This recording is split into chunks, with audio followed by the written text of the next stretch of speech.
Everybody, so in today's video we're going to figure out how LeAjerss, Acorn, and Pollo not only dominated this finals, getting a second and 3 wins, but we're also going to figure out how they did so great off spawn, 5-1ing Peterbot. So let's jump right in. We're going to VOD review their second and their 3 wins, and we're going to figure out what they do off spawn that sets them apart from Peterbot, why are they so dominant off spawn there, and then how do they translate that off spawn success into such incredible endgames. So let's jump right off the bat and figure out what goes so well for them in this first game. And a little bit of a sneak peek is Acorn is the off spawn GOAT.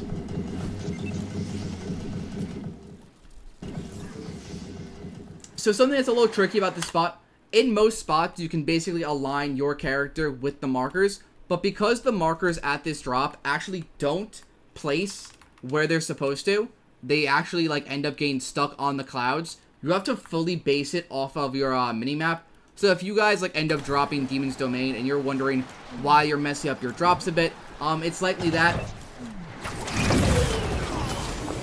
Something quick to note here, all 3 of Peterbot, Ritual, and Cold, while they do have pretty forward drops, all 3 of them missed the mark. Not a single one of them are high enough to reach this ledge right here. Let me turn down the game audio real quick. Not a single one of them are high enough to reach this ledge right here. And so I'm actually just going to play this from Peterbot's perspective real quick. So let's run that back. Let's figure out why Peterbot looked to the right there. Let's figure out why Acorn's play there to slide was so good. The first thing to note is Acorn has best drop. Far and away has best drop. Second thing is when Peterbot gets his gun, he knows someone's landing on this DMR. He knows it, so he instantly turns and he looks towards where that DMR is. Because Acorn already slid past it, Peterbot completely misses him. Peterbot's looking in the wrong direction right now. He looks lost. And so Acorn's able to look at him, gets the first shot off, 2 taps him, all of a sudden, up a man. Instantly, when they get these bodies, they floor cone to make sure this team can't quick rush up, which is what Cold's trying to do. They're trying to even the odds quick. Because they are now holding them off, they're able to dictate when this team comes up. Slows them down. I'm going to swap over to LeAjerss because he's the next one that gets a kill. Because Cold and Ritual can't get that initial rush up, they try and drop down. I'm sorry, I clicked on battle map by accident. They try and rush up, but because they're not able to get that, they end up dropping low. They have literally nothing. Cold 0 mats. Ritual has 100 HP and an AR. Gets beamed. Tries to run. There's nothing he can do here.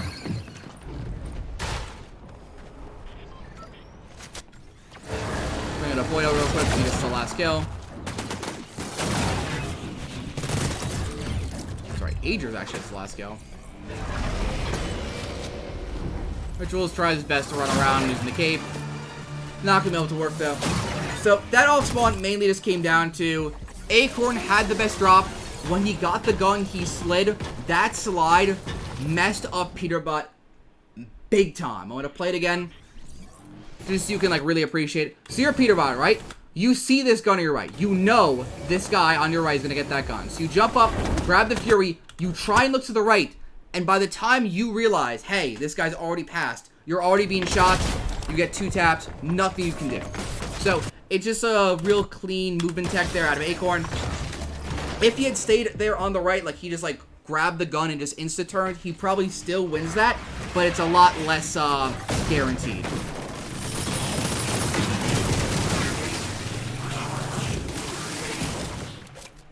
Now, something to note about this trio is they are going to hyper prioritize these gold capes. The gold cape is incredibly strong.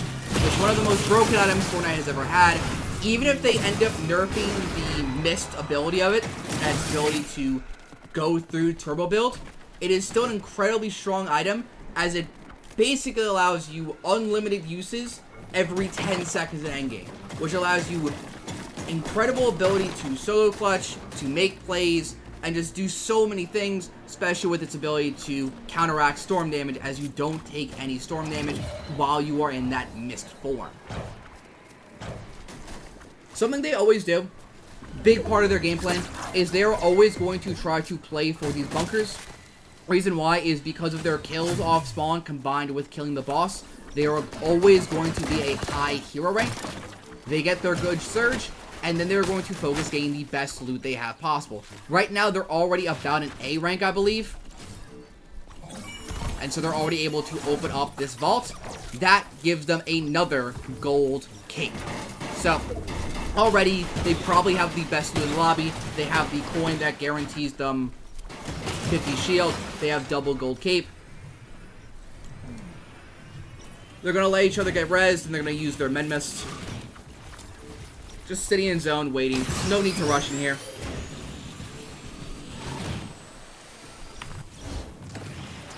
Then after they're all healed up, they're going to finally rotate. Again, incredible loot on them. Chug Jug, 3 bigs. Sprite, cape, 3 bigs. And then on Pollo, 2 med mist, cape.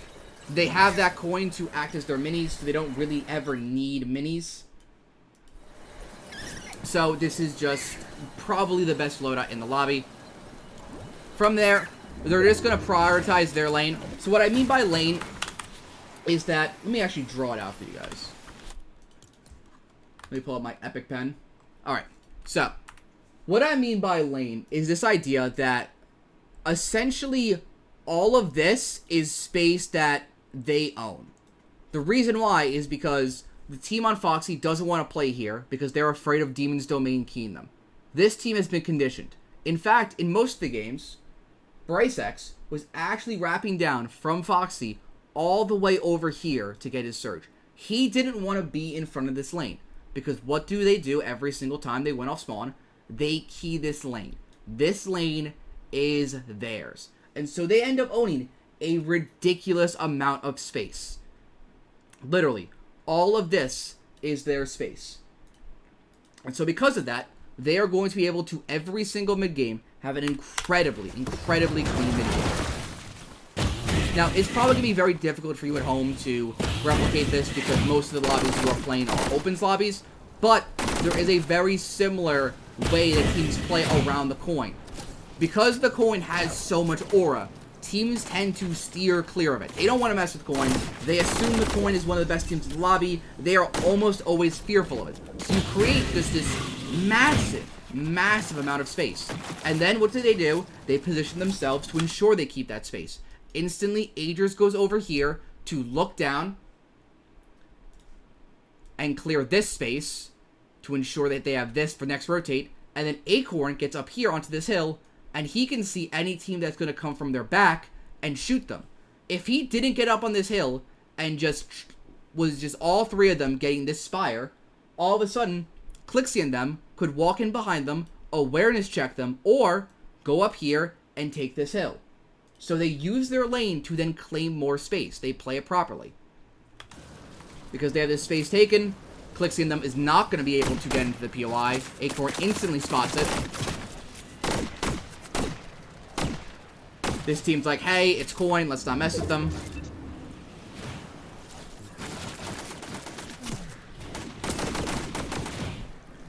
All 3 of them regroup. They all 3 look at them as a trio.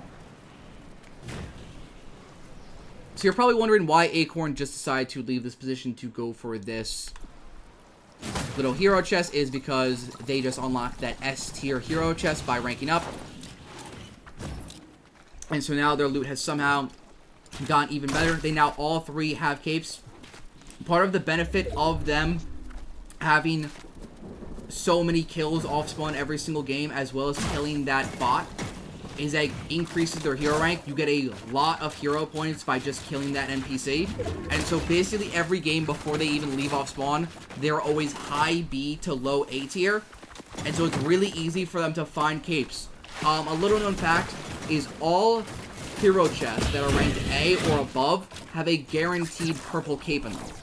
So if you can achieve a high hero rank earlier on in the game, it's a lot easier for you to have that really good mobility that makes it a lot easier to play height. Capes are by far and away the best item for playing height.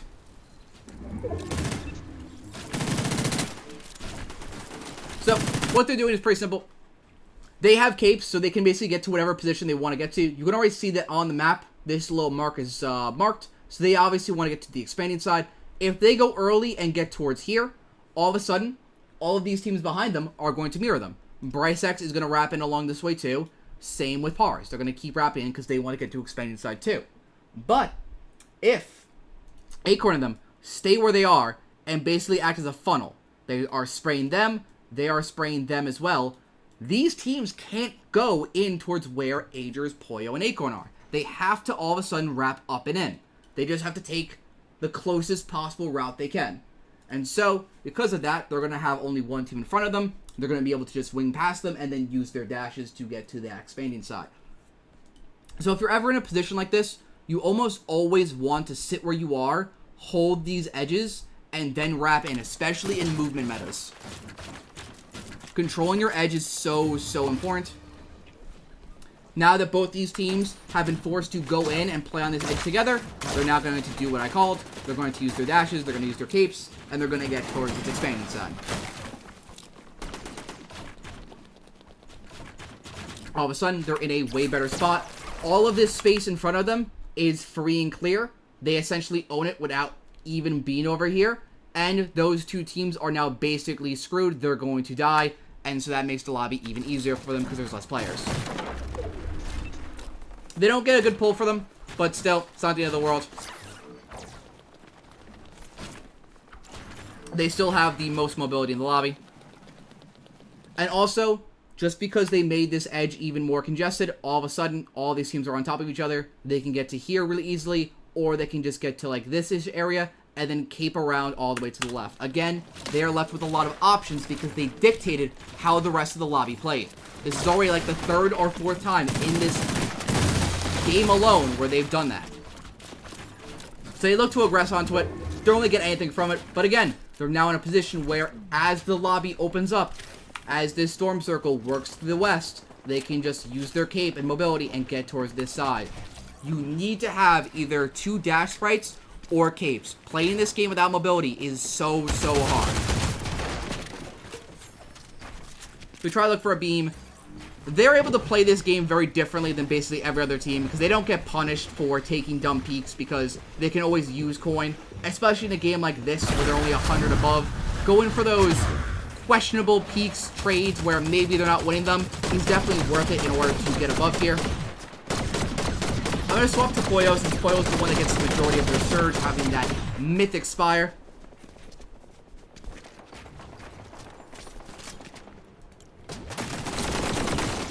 Again, a pretty questionable bloom fight, but they need their surge, and again, they don't lose anything by being tagged for 50 shield.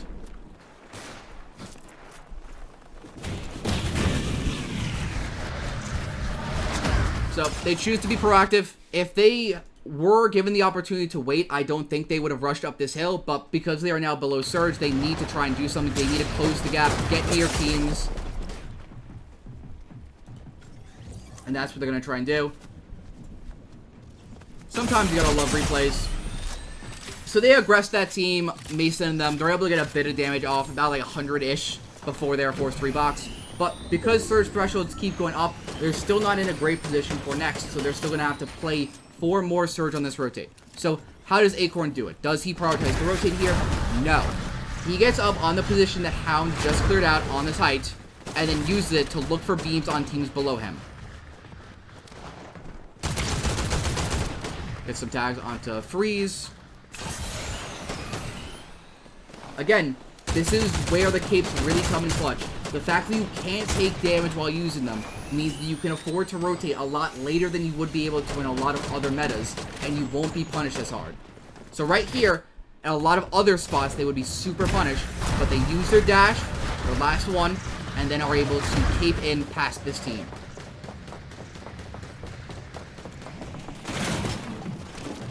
Securing a low ground position, and once again, we find them having complete control of an expanding side. So once again, they are this team down here, and we find them having all of this control over this expanding side. Every single game so far, or every single rotate we've seen so far, they have put themselves in a position where they can get to this expanding side if they want to. Every single time. They have hyper-focused it. Even in this game where their surge isn't the best, they've still focused it.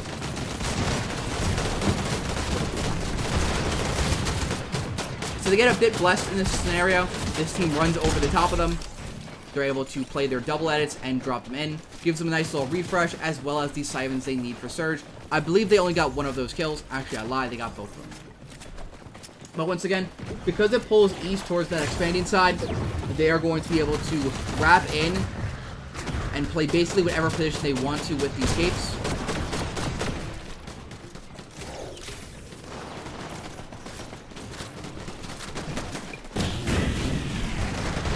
So they cape, they stay to a side, drop, play low ground. Notice how when they pause here, because they have like pretty decent hards, and we're in a meta where it's really easy to get ran at by these gold capes, they make a 2x2 out of metal. Metal is the hardest material. It is the hardest material for a cape to also try and grief. So that's just them being proactive to try and avoid dying. Makes it a little 2x2. It also gives them a little reform access. Also, just want to mention something real quick. It also has the added benefit of clearing out a lot of space. So as zones pull down like this, you see a lot of teams make 2x2s. The reason why is because if they make a 2x2, it makes it very easy for them to deny the space below them. Because any team that's like above them, like let's say like this team in wood, if they want to just like drop down and slide here, all of a sudden they're on like Acorn and Pollo's walls sliding down. It makes it very easy for them to deny this space that they like so covet. They also can just stagger here, look for a kill from their 2x2, and then they can just cave in later if they do get cut off. It gives them options. Again, a lot of how Acorn IGL is options. Ultimately, he chooses to just tarp in here.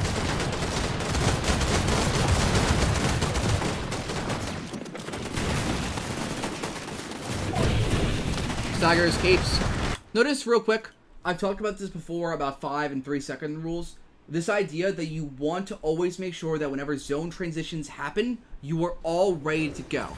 Notice how every single member of this trio looks, stops, all ready to go. They're all ready to go. Same box. No matter where zone pulls, they are ready to instantly react. I say a lot of the time, low ground is won on the transitions, and this is a perfect example. They need to be ready to go when that zone transitions.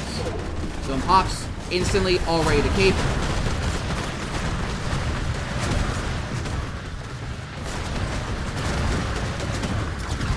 Notice how like a 2-ish seconds after they landed, you just heard all of those capes land. You hear all of these teams all of a sudden like landing front a few seconds after. Them establishing early before all these other teams is crucial.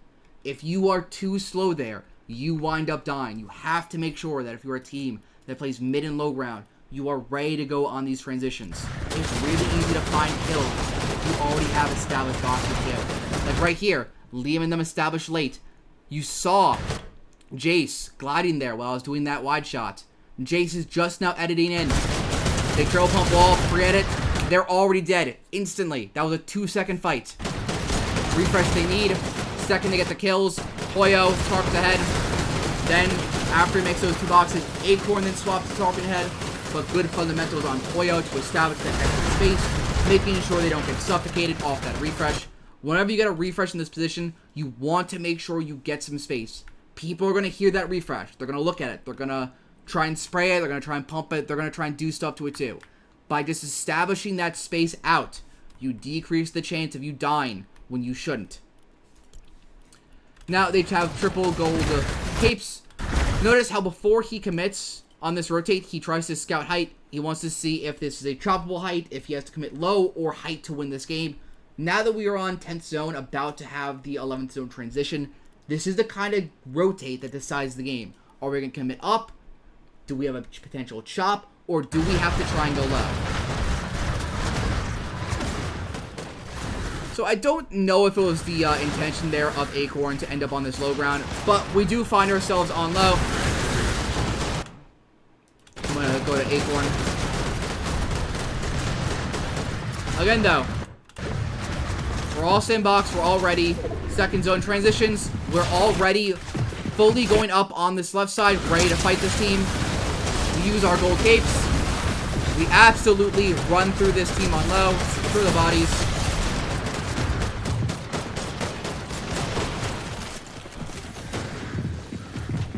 Again, this is like the beauty of this cape item. They're able to get that refresh backside, and now they're going to be able to go to front with absolutely zero penalty for it. It is far and away the best mobility item. If you're a trio that is landing at a spot where you can get a very high hero rank early, it's very beneficial for you to play for those higher rarity hero chests that guarantee you capes. Because even if you can't get the gold cape, being able to go from that backside position to this frontside position is so crucial.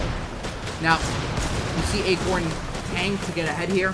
You see this happen on a lot of trios, especially late in the game. You have to make sure your IGL has some sort of white HP to be able to tank to get these superior positions. Let me just turn down the audio a little bit more. It's a little too loud for my liking. And from here, we have this like full right side owned by us. Not much that player can do. The second zone pops. Even though the IGL isn't ready, you still have ALot instantly tarping ahead. Once again, game is won on the transition when it comes to low. The second that transition hits, ALot tarps ahead. And notice how Acorn was hesitant to go for that loot.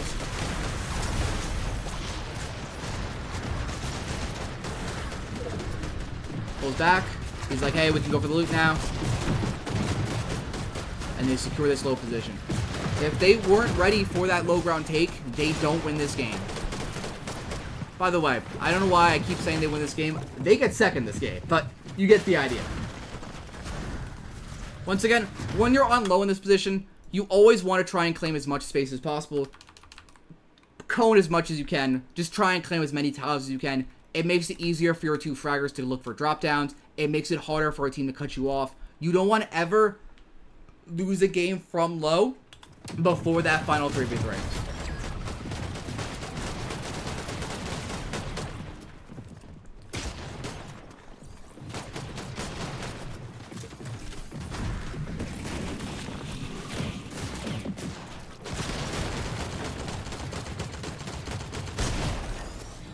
As I pointed out, because they have so many tiles, as this mid-ground team is forced down, they're just able to drop them down.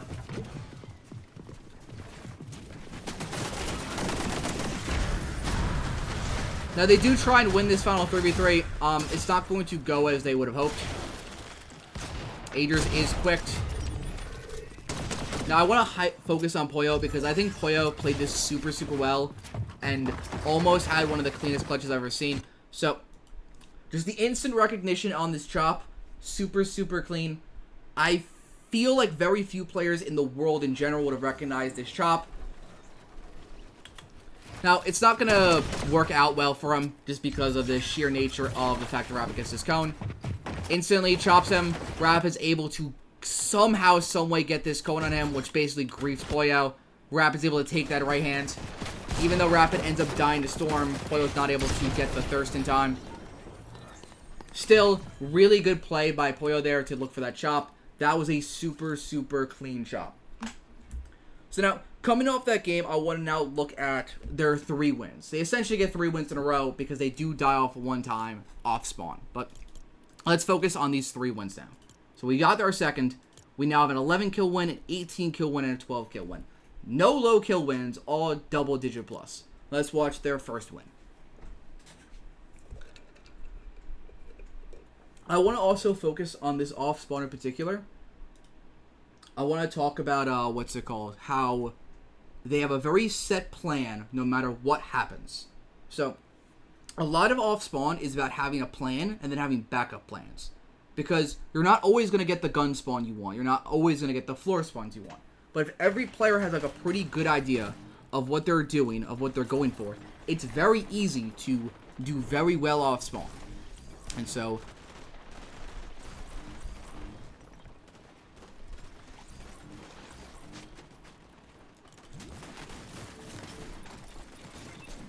I'm just going to find them on a bus. It's a lot easier anyways. Names are hard.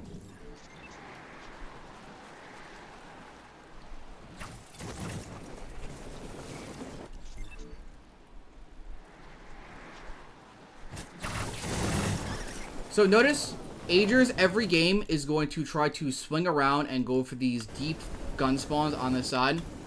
Doesn't see any, so he decides to hit the chest.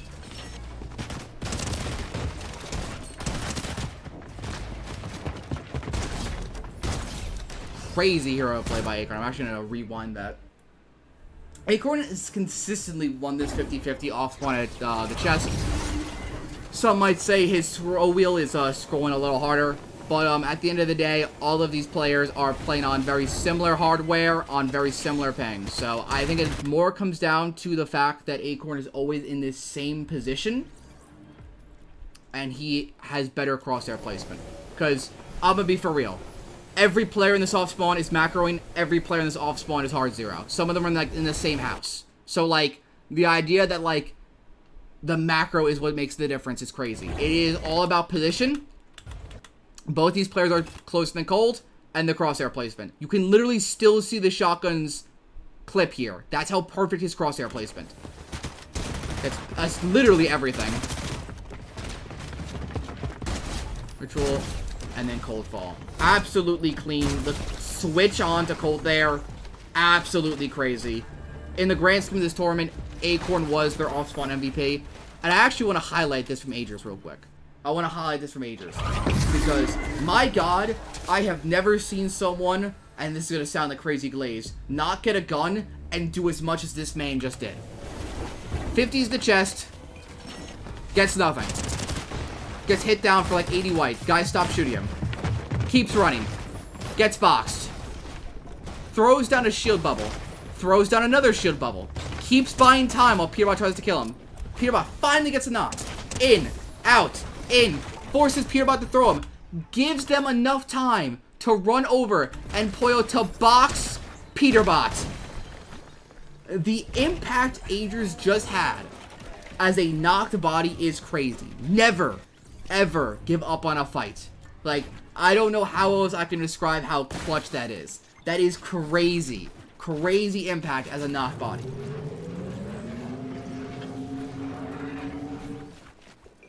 But now that they've won soft spawn, it's going to be pretty similar. You have this team, right, like, down south that's, like, thinking about, hey, maybe we can third party. They decide not to. Low-key probably could have, but they're afraid of retaliation. They're afraid of, if they key them and they third party, the next game that Acorn lives off spawn, Acorn's going to, like, key them. So it's like, is it worth for them?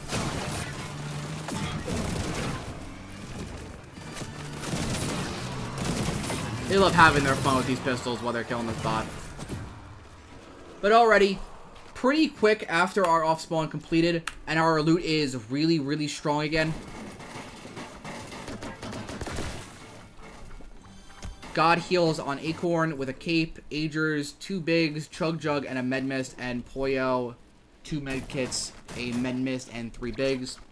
Instantly, they have some of the best loot in the game. But we already know this by now.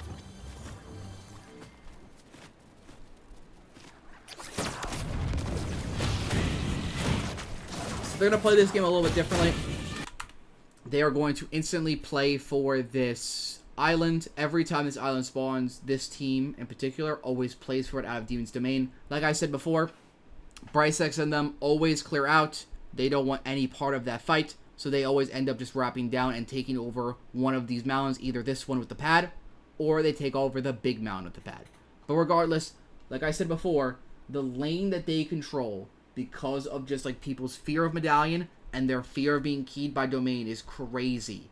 The fact that they have a literal Bermuda Triangle mid-map because everyone is afraid of them is insane levels of conditioning. Now, you aren't going to be able to do the same thing, but if you're a team that like lands like Demon's Domain, or you're a team that gets Island, having that coin does impact how other players play. Sure, some of them might try and lurk on you, but a lot of players do play fearful of that coin, especially the Demon's Domain one. Again, they gain a lot of hero rank by killing the core on this island, so they're already probably A, maybe low S tier right now. I wish I could see it in the replay HUD, but I only can guess.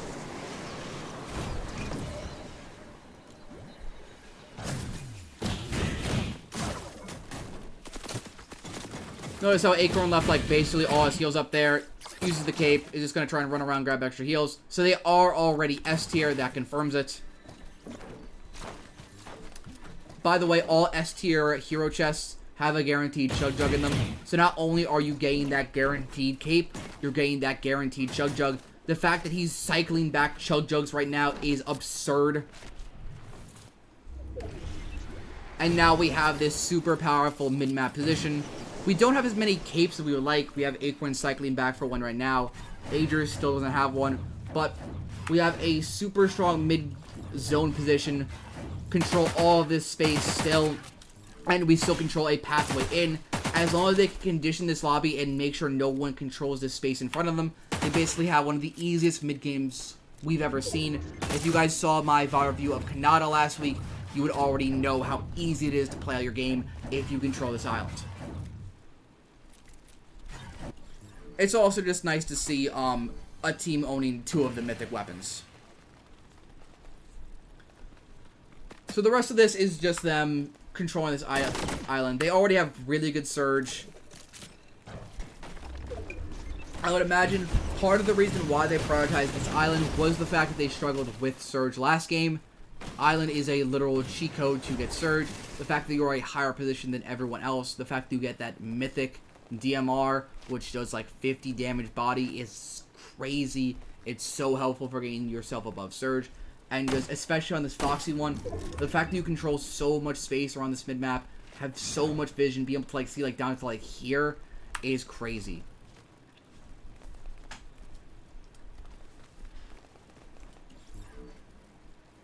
So real quick loot check-in. Acorn now with the Chug Jug and the Gold Cape. He is all the way over here. Attempting a lurk on this team.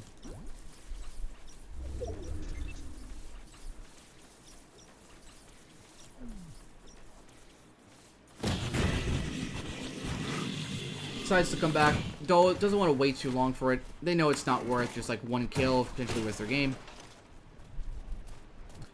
Once again, a quick little loot checkup. LeAjerss right now is the only one that does not have mobility, but he still has some really, really good heals. And they're already 1,000 above the first Surge. That probably means that they're about 1,500-ish damage, 105 headshot. You'll love to see it. So they are basically good for the rest of the game at this point. As long as they shoot their guns, they should have enough Surge to survive until endgame. It's also nice that they have all these extra heals. They actually do have an extra gold cape for LeAjerss.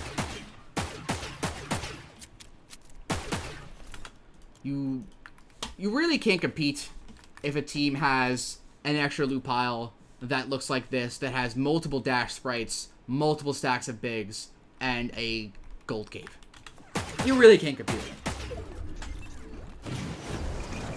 Also, for any of you guys that don't know by now, the way to create a gold cape is if you have the mist gauntlets in your inventory and the cape, they combine into the gold cape. So if you have one of the purple capes and the mist gauntlet, they combine.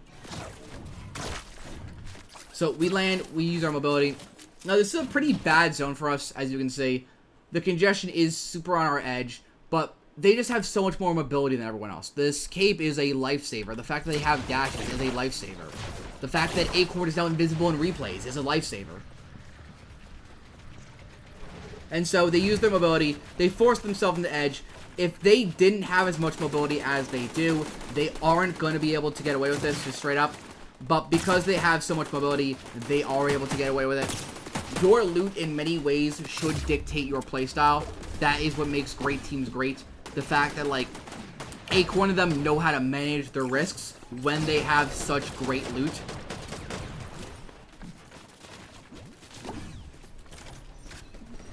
Run down, grab this body.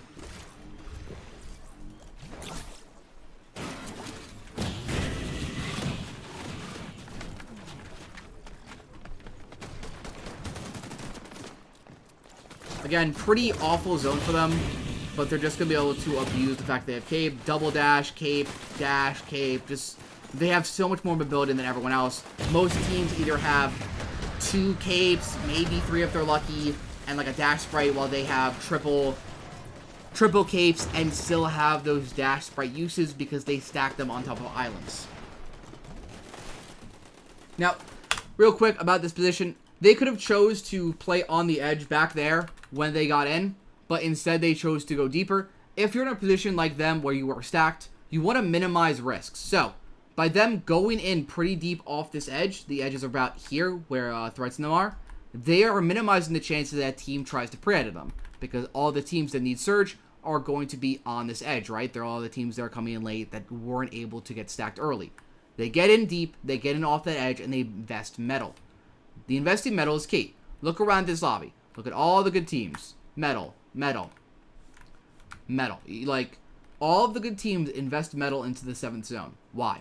This is the zone where teams crash out. This is the zone where teams pre-edit because they need a refresh. This is the zone where teams pre-edit because they need surge. This is the zone where it's super easy for you to get grief, even if you're stacked.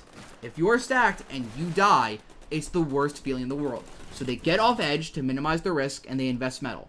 Notice how, again, they are ready the second zone transitions. If zone pulls over here, they have the best mobility in the lobby, and they can get over there before anyone else. They wait, the second zone pops, they use their dashes, they use their cape.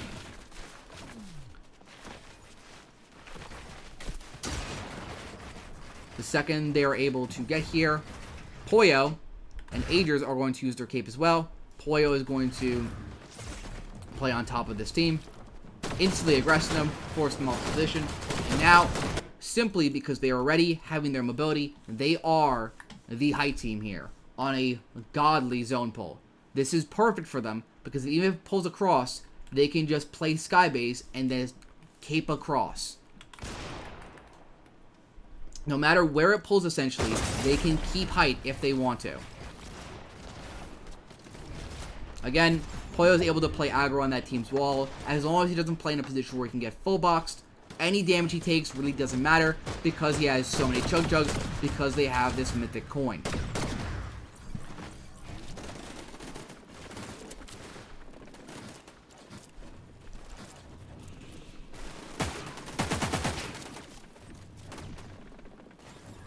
They establish their space. So, after he tarps, he instantly starts to focus his mirror. Okay, we're back. We've somehow rewound somehow. We'll cut this out at editing. We're not going to cut this out at editing. Alright, let's get back to where we were. So, we take high ground. As it expands, we invest more. We're just investing a lot of metal. Again, this is a zone that's been really rough for a lot of teams. Most teams in this lobby aren't stacked anymore. They're all shambles. The amount of teams that can even look up to try and take height from you is pretty low. As zone transitions, Pollo goes up, plays this little, like, sky base to ensure that, like, no one can just, like, wing up. And then they instantly focus their mirror. No team, like, down here is going to look for height, right? The teams that are going to look for height is, like, a team, like, right here below them trying to, like, either spray up or try and wing up. So, Acorn instantly turns, and they instantly start spraying their blind spot, as well as LeAjerss. They want to force that blind spot team down. They do.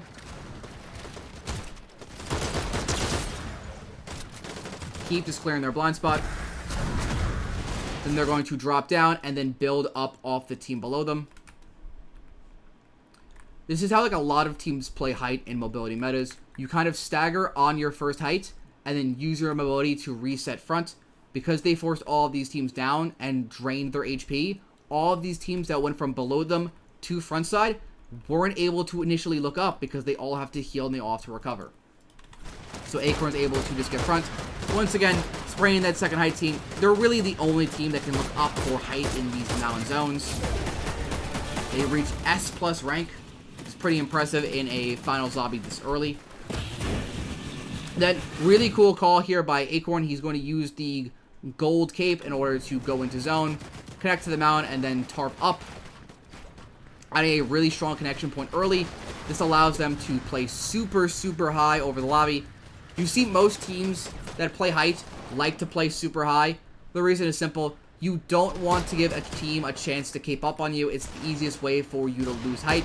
So if you are just like 6, 7, 8 layers up with connection points, it's really hard for you to get chopped. Now, unironically here, they only have like 2 connection points, but no one's really going to be able to see that. Now, Acorn is essentially playing the anchor while Pollo plays below.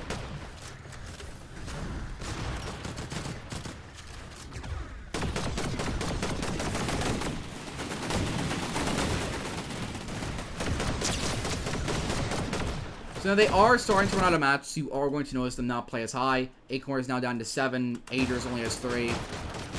Pollo actually has the majority of the mats on 18.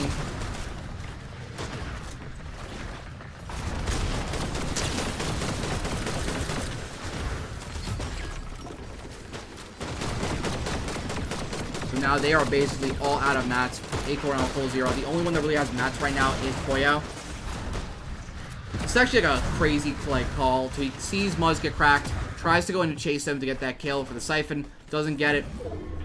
Uses the Chug Jug. Again, the gold cape only has a 10-second cooldown compared to the purple cape's 20. So he's able to use his cape much faster. They end up losing height here for a second, since they have no mats to clicks, trying to make a hero play to take height on the final moving. But Pollo coming out of zone, having mats, is able to get up and over him.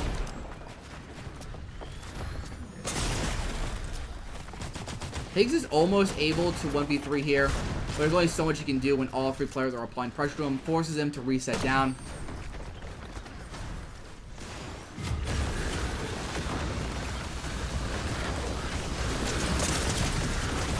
Now, we'd love to see these capes in action, don't we? This endgame does become a bit messy when it comes to LeAjerss trio, as both LeAjerss and Pollo kind of die in ways you would typically see them avoid. But Acorn does have that clutch factor. I'm going to rewind it real quick and just show you what Acorn did there, because I think he played that super, super clean.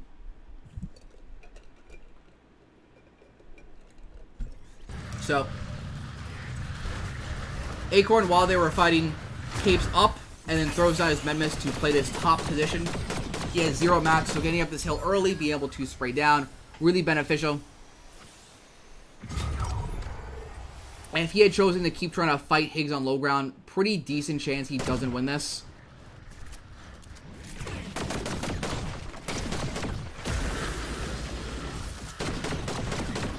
Now you're probably wondering, how does Acorn possibly win this in this position? And it's just clean gameplay out of Acorn.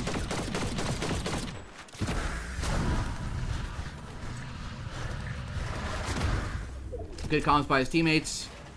LeAjerss comm, there was a Chug Jug on my body. Uses his cape, runs back. Then, while Higgs has the cooldown on his cape, he capes away. Super, super clean. That was good, crisp communication. If comms were cluttered there and he wasn't sure on where that Chug Jug was or no one to comm that, he pretty easily loses that 1v1 as Higgs had height. But he has somewhere like to go. He has a purpose there. He goes down, grabs the Chug Jug. The like second or two he's able to sit on the Chug Jug is enough to win that heal off. And then he's just able to time his cape super, super well because his cooldown runs down earlier than Higgs. So that is that is win number 1. But let's go into win number 2. This was their highest win on the day. It's one of the highest wins you'll see in like a set lobby all season. An 18 kill win.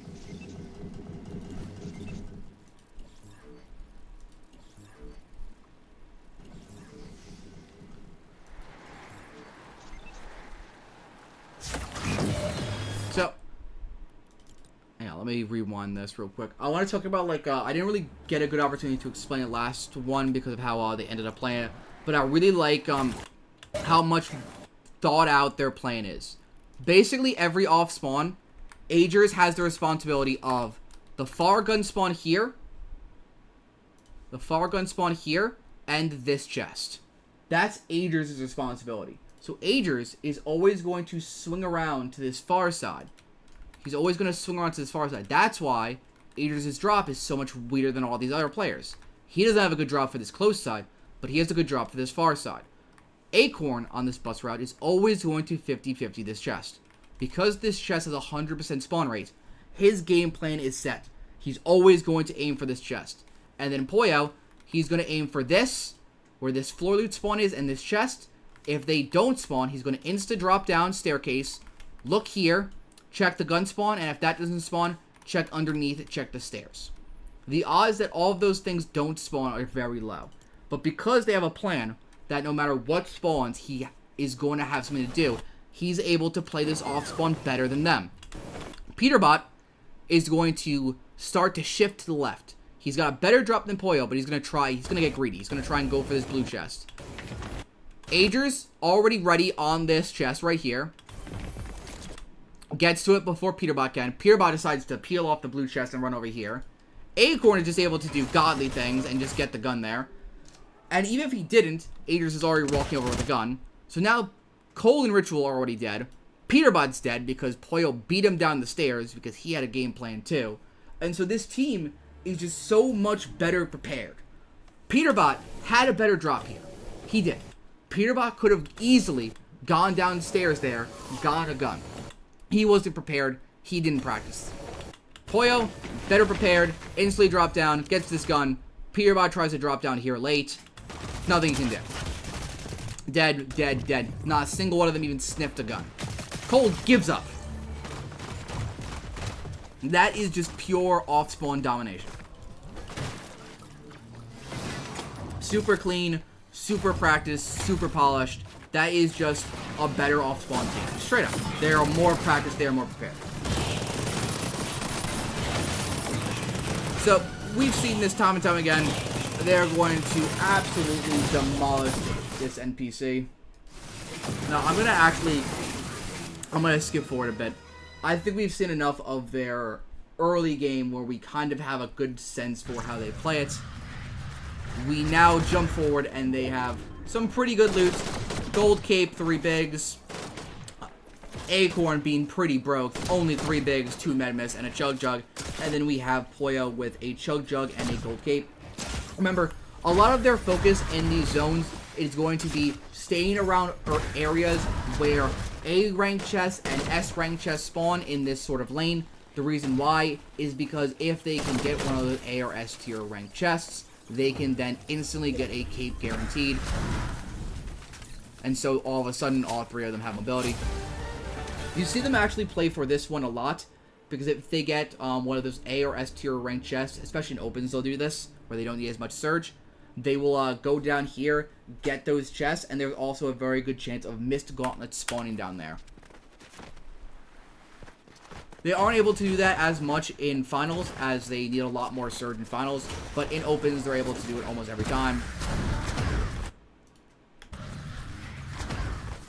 So they see this team running. They try and look for some free damage on them, maybe a free kill. I can't tell you why Pollo was so confident in that chase, if I'm being honest. He didn't really get much damage off there, but it might have been to try and alpha this team away from this bunker, but I can't really tell you for certain. But like I just said before about why they play for bunkers a lot, they just got a missed gauntlet from it, and now they have triple gold cape. Triple gold cape, once again, super, super strong. The fact that it's a 10-second cooldown, the fact that it is a good weapon for just clearing out low, all these things. It's the best low item, it's the best height item, it's just the best everything.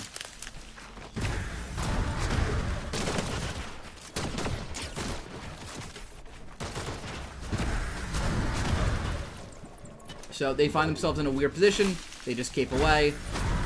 We're going to see a lot of that where whenever they find themselves in like a tricky mid-game position where it's like, maybe this isn't the best spot, they just get out of it. They get out of it for free because they can just cape around, and while they're caping, they can't get tagged. And on the off chance they do get tagged, it doesn't really matter because they have their coin. Coin is a big reason why most of the time they are running around at 150. If they were to pop their chug jug, for instance, right now, all it would do is lead to them decreasing their currency, the currency in this case being their heals. But because they're just going to run around on 150 HP, the only thing they really lose is the mats that they can't refarm. They don't really lose any shield, and shield is one of the most important currencies. So this is a style of gameplay that is basically irreplicable if you are not landing at Demon's Domain. But if you are landing at Demon's Domain and you're playing pretty safe, you're not just hopping every box you see, it's probably worth you to run around most of the game on 150. So you're saving those bigs, you're saving those chug jugs, you're saving all those heals, rather than just burning them the entire mid game.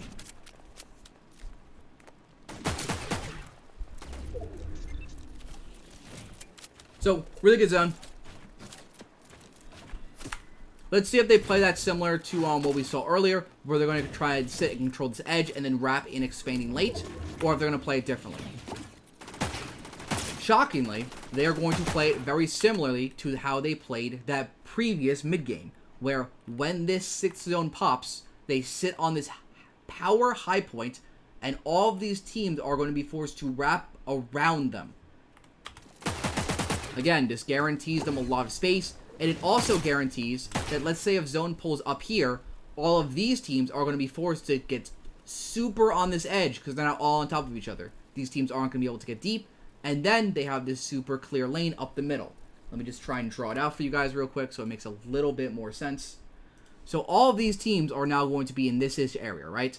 They're going to get super, super congested all over here. And so let's say next zone pops and it pulls up here, right? It's that black circle. They are now going to have a clean lane up this middle because no one's going to be there. They just cape, box like here-ish, and then cape, box right here-ish, and then they can just cape, box right here-ish. They have a very clean rotate because all these teams to their north are now going to be stuck on that edge. They're not going to be able to get deep like they can. And so, they have basically dictated how half of this lobby plays this game because they play these super elevated 5th zone positions. Again, they're going to do a very similar thing. When they get to this edge, they're going to elevate up. Now, this isn't the exact same zone, but it's going to be a very similar zone. All these teams are congested on the edge. The middle of zone is basically super, super free for them, and they're just going to follow this little river lane down into zone.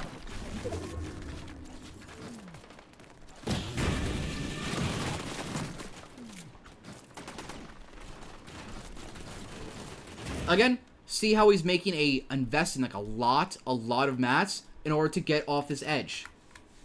He could have been super cheap here, but no, we are going to invest a lot of mats. We're going to try and tarp away from the edge. We're going to try and do everything we can to be as safe as possible. Look to push this team off, maybe get a kill, maybe get a little bit of aggression.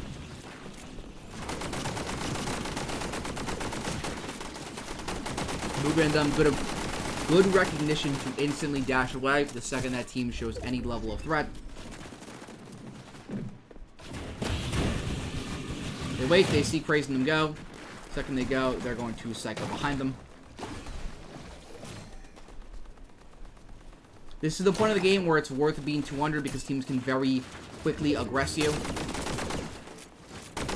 Once again, though, they are struggling a bit on Surge. Thankfully, though, they do have some pretty good ARs. Purple Spire and a Mythic Spire, so it's very easy for them to get a lot of tags. They can also stagger longer than most other teams and just abuse Hound, abuse Carillion. So, real quick, I'm going to go back and I'm going to watch this real quick from Acorn's perspective.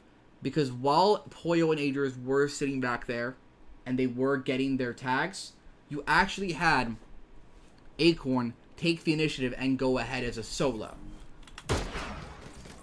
So I'm going to keep saying this item is the best if you're trying to play low ground or height. And the reason why is this. We get to this position.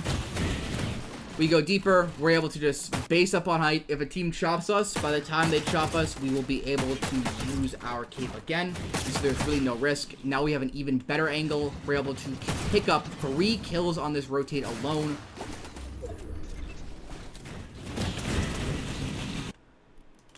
Second zone pops. We are instantly ready for it. While Kanata and them are cranking up, we just land above them. Kanata and them instantly give it up. They just don't have the capes to go up. They try and chop it, but Pollo, being Pollo, instantly drops down, plays aggro on their walls, as does Acorn. Whenever you're in a position like this, or you take high ground from a team that controls your destiny, you always want to try and drop down and deny them the ability to control their destiny, right? So, Acorn and them are able to get high on them because this team doesn't have as many capes as them.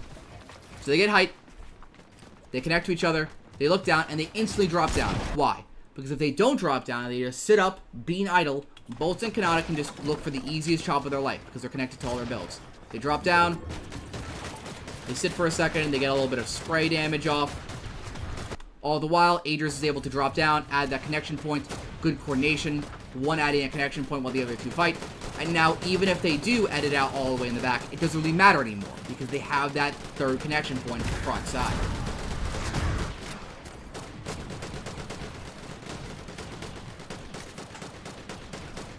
So I'm going to try and focus on how Acorn tarps this and how they kind of like play this high ground, because it's not a mountain zone this time.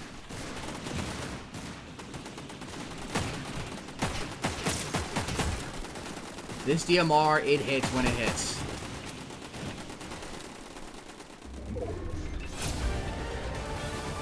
Max sees some builds they can instantly connect to. Single tarps over to them.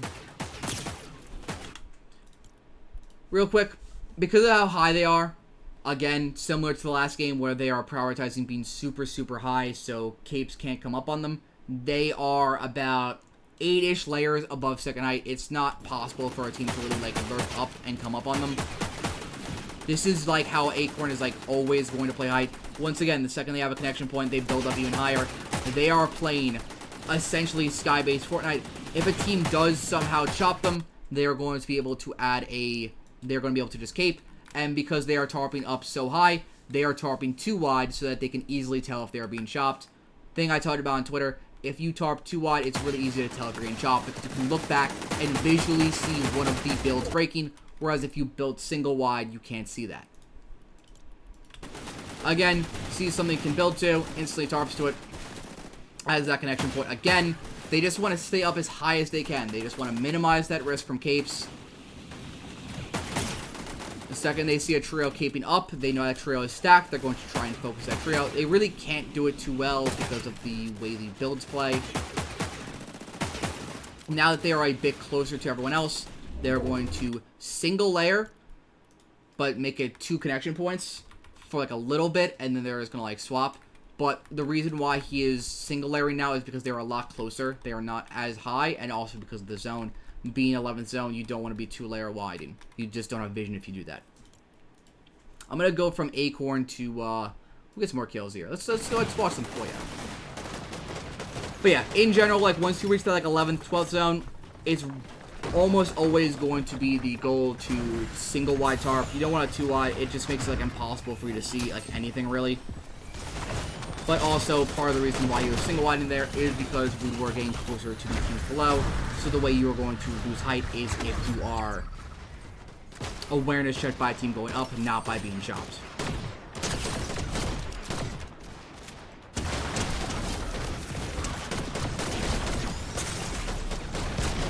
So I am a bit curious why they did it this way. The reason I say that is because what we have here is when Pollo runs out of mats, Pollo instantly resets upwards. So they're fighting, Pollo gets the kill, and then when he's on 2 builds, he goes up. Whereas LeAjerss, who still has a bit of mats, stays down and just starts fragging, while Pollo just keeps staying up. I find that a bit interesting. How LeAjerss didn't immediately go up. I can't really tell you why that happened, but I do find it interesting. And so they're able to get like a pretty free win. Not too much to take away from that end game. Mainly just super clean mid game. When you get height on a team, you just want to make sure that they can't look up. And then from that, they just played so high, no team can really take height from them. Again, minimize risk, minimize risk, minimize risk. Do not put yourself in a position where a team can control your game. You want to control your own destiny. If you're playing height, and you're playing height close enough where a team can just cape up and 50-50 you, you don't control your own destiny. But if you play height 8 layers up with connection points, 2 wide where you can see if you're getting chopped, then you control your own destiny because you can stop yourself from being chopped by applying enough pressure. You can then cape down if you get chopped, you know? You control your own destiny. That is like the key that truly separates like tier 1s from like all the others. Again, same game plan. LeAjerss has this like glide for like the far right. He's gonna be able to go in. Doesn't get anything this time. Ritual actually beats Acorn for this chest, but because Pollo beats down the stairs, and then LeAjerss comes out of nowhere and gets this chest from his far side, he's able to kill 1, kill 2. Instantly over. That was a bit of luck, the fact that LeAjerss was able to win that blue chest from Ritual. But at the end of the day, even if Ritual doesn't get that, there's a pretty strong chance that Pollo running up those stairs could have won that. And so, just like that, we have witnessed one of the most dominant 5-1s of all time. At this point, they had basically guaranteed the tournament win, if we're being honest. They already had a pretty sizable lead. But winning this last game is just icing on top of the cake to really put one of the more dominant performances you'll see in the books. So, I'm going to do what I did last game. I'm going to skip forward a bit. I think we've seen enough of the early game. We're an hour in. Let's just see how they do so well in this last game. Now, this last game is actually going to see them having some of the worst loot they actually have the entire tournament. For the first time, they are not leaving off spawn with double capes. And so, we're going to see what they do similar to a lot of the other games, where they prioritize trying to get towards these bunkers.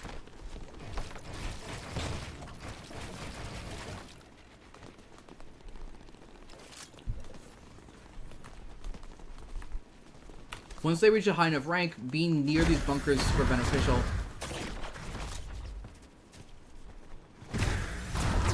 Because once they unlock the higher ranks, like the A and the S tier chests, each of the A tier chests grants a guaranteed cape, and the S tier chest grants a guaranteed chug jug on top of that. Also, just a little quick fun fact, this rift actually can put you on top of the bridge. It actually takes you that high. I don't think a lot of people know that, but it's actually impacting how Booga plays his spot.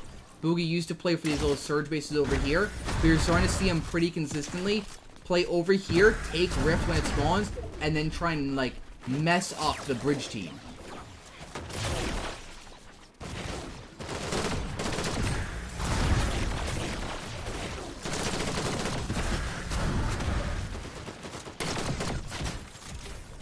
So, they're doing what they do a lot, which is just absolutely riding a team in order to get their surge. Again, if they just bloom fight on 150 HP, they're almost always going to win. They have the better ARs. They have this coin that makes it so they don't really take damage.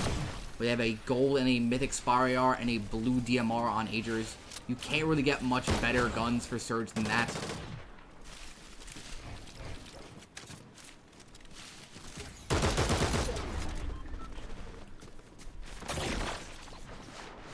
Second zone pops.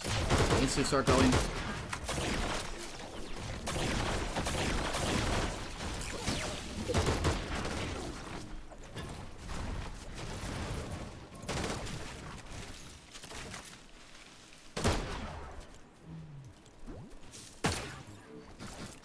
So, how do they win this game having the worst loot they've had this entire tournament? For the first time ever, they are not walking into these end games with capes because of the surge they got early game or lack thereof. They are actually going to have to play this game with simply dash sprites. The horror.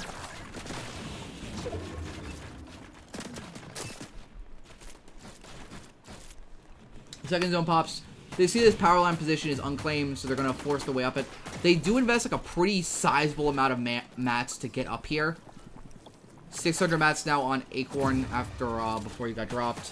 The only person that really has good mats is Pollo because he doesn't have to build. He can just cape around everywhere.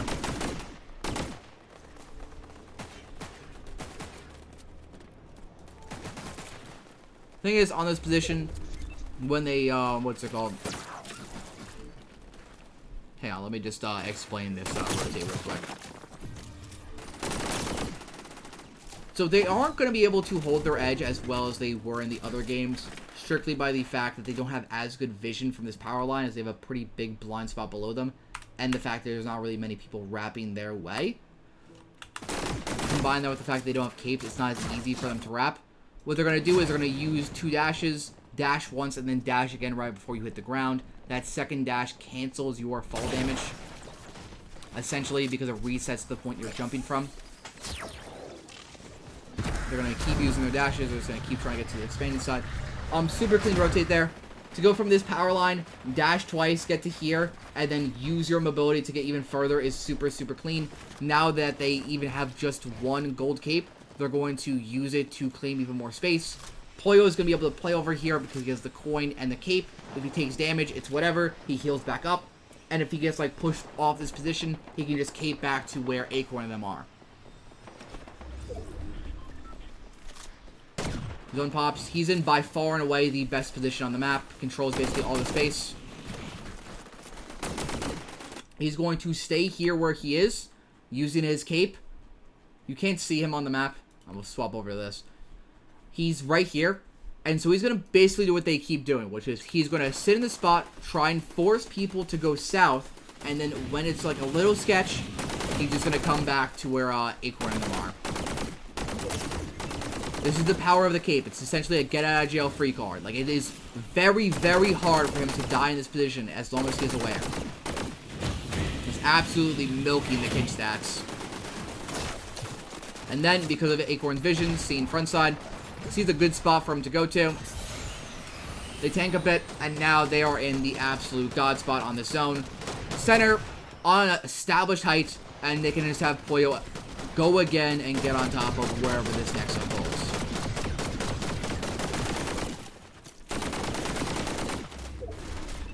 Next zone pulls back down. At this point, they've already guaranteed won the tournament.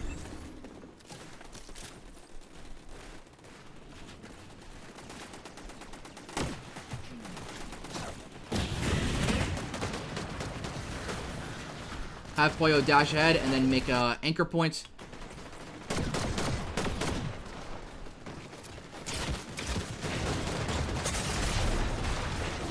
Almost goes sketch, but they're able to barely save it. As Bryce X and them are looking for it. That was almost a disaster class, but still super clean height strategy there. They had Pollo go ahead, establish like some 90s for him to then go to. 90s probably should have been a little bit stronger. It's very clear that building those 90s out of wood probably wasn't the smartest call. Probably should have dropped like a couple hundred like wood or brick. I don't even know if they had wood or brick. But having the 90s being like as weak as they were did lead to it being like a little bit sketchy as they almost got chopped like fully and like almost died. But they were able to recover. Very close to being a sell, but all good. Again, they're playing like a super high ground. Super high, adding like as many connection points as they can. They just want to play high enough where teams really can't keep up.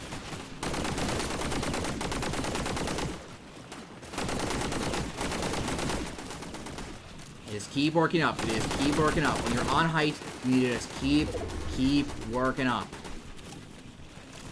For the connection point, focus it.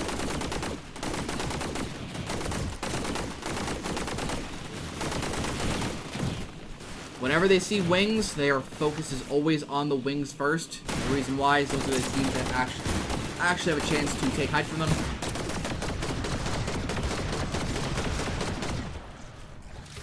LeAjerss goes into zone there, gets a body. Once again, a very similar case to last game where it's very late in the game and they have essentially no builds. The only reason why they are this far down, if they had mats, I would expect one of them to be playing very high up and anchor position on height with their heal off.